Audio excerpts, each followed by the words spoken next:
Welcome to Push to Pass podcast with JP Murray, a discussion about business, racing, sports, and life. This podcast delivers insights on what makes businesses, teams, and people successful based on real-life business experiences. Following a career with America's largest associations, JP Murray founded the Murray Company, one of Washington, D.C.'s most successful consulting firms.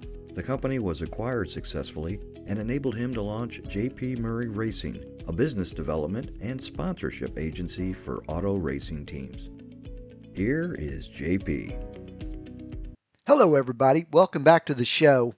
Today, we're diving deep into something I'm seeing change dramatically in my work with motorsports teams and sponsorships. The evolution, really, of how sponsor deals are being structured, negotiated, and activated now for 2026. So if you're working in the space, or frankly, if you're in any type of sponsorship or business development game, whether it's the team side, the sponsor side, or your driver trying to build your personal brand, I'm here to share with you what could be the difference between landing the partnership and watching it go to somebody else. Here's what I'm seeing right now. Sponsors are coming to the table with much more intent and knowledge about what they want than ever before.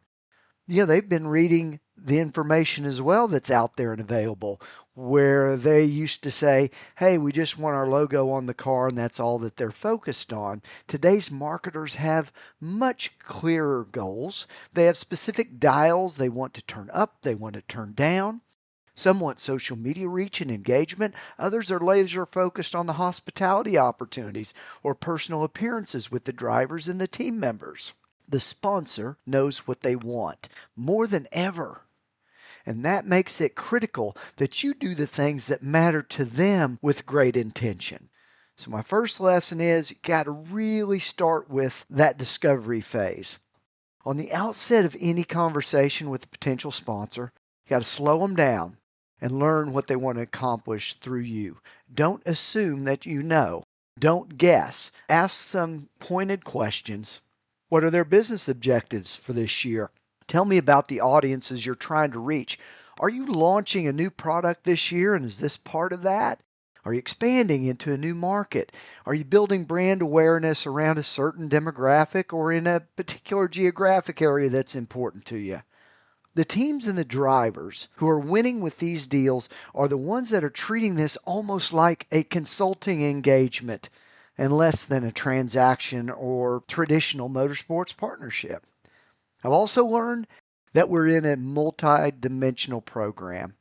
The staff members outside of your core sponsorship team are going to need to help you deliver on the assets for the partnership. Your marketing team, your social media coordinator, your PR person, and yes, the driver are all going to play active roles. And here's where you might stumble or face challenges. Resist the urge to make it easy on yourself and force them, even though you ask those great discovery questions, force them into your template. I know there's some temptation around that.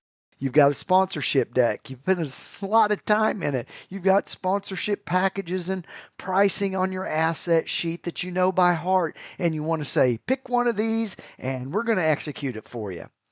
And we'll do it right away.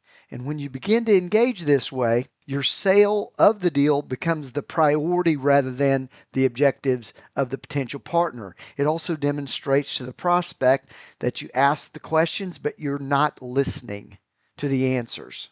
The sponsor will recognize your efforts to make the project unique for them. They'll see that you've listened to their objectives and built something specific. And that differentiation is really going to matter. That's what wins the deals in a competitive market. I also want to encourage you to continue to qualify during the sales process. And what do I mean by that? As you're building out this custom program, keep checking back with the sponsor. Does this align with what you told me before that you're trying to accomplish? And is this activation going to help you reach that audience that you mentioned? Has anything changed regarding budget or decision making? How do we gauge compared to other people that you're speaking with? Continue to make those qualifying questions, because here is the reality. The extra work that you're doing on this multi-dimensional custom deal means you need to close it. You can't spend weeks building a custom proposal, getting everybody on the team involved, talking to the driver and how they're going to help execute the program with personal appearances and maybe even some B2B work.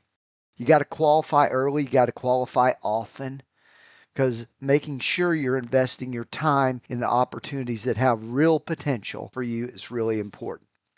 Let's talk about what's happening in broader motorsports sponsorship landscape, because I think it's a significant shift. In the last several weeks, you've seen partnerships around Jim Beam going to Cadillac, Tide returning into NASCAR. I'm talking with consumer brands like never before for my partnership program. So I want you to understand this. The opportunity for you right now may not necessarily be in the automotive space around that typical sector that we're used to working in.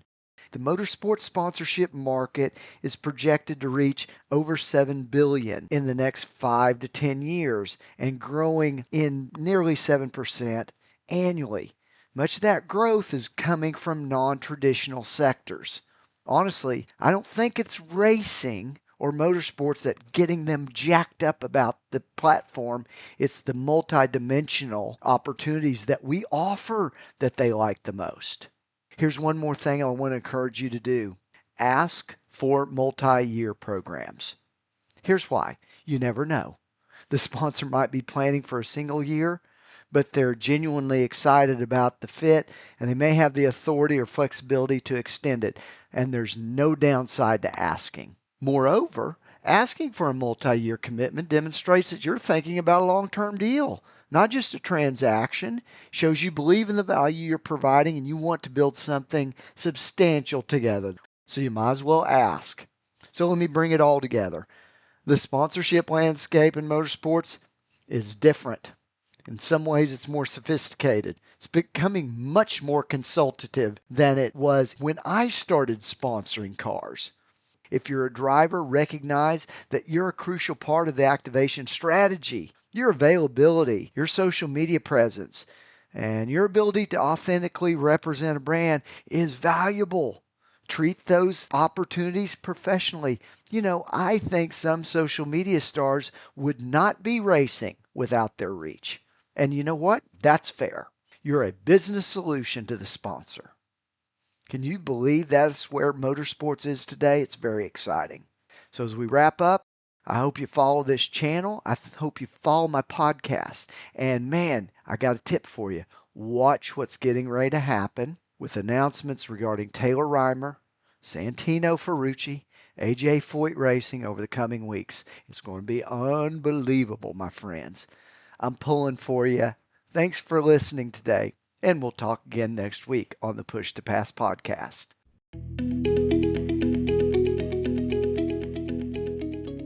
Thank you for listening to the Push to Pass podcast with JP Murray, a discussion about business, racing, sports, and life. If you would like to sponsor Push to Pass, send an email to jp@jpmurray.com. Follow JP on Twitter, LinkedIn, Facebook, and YouTube. His website is jpmurray.com. Until next time, push yourself to pass the competition. Thanks for listening.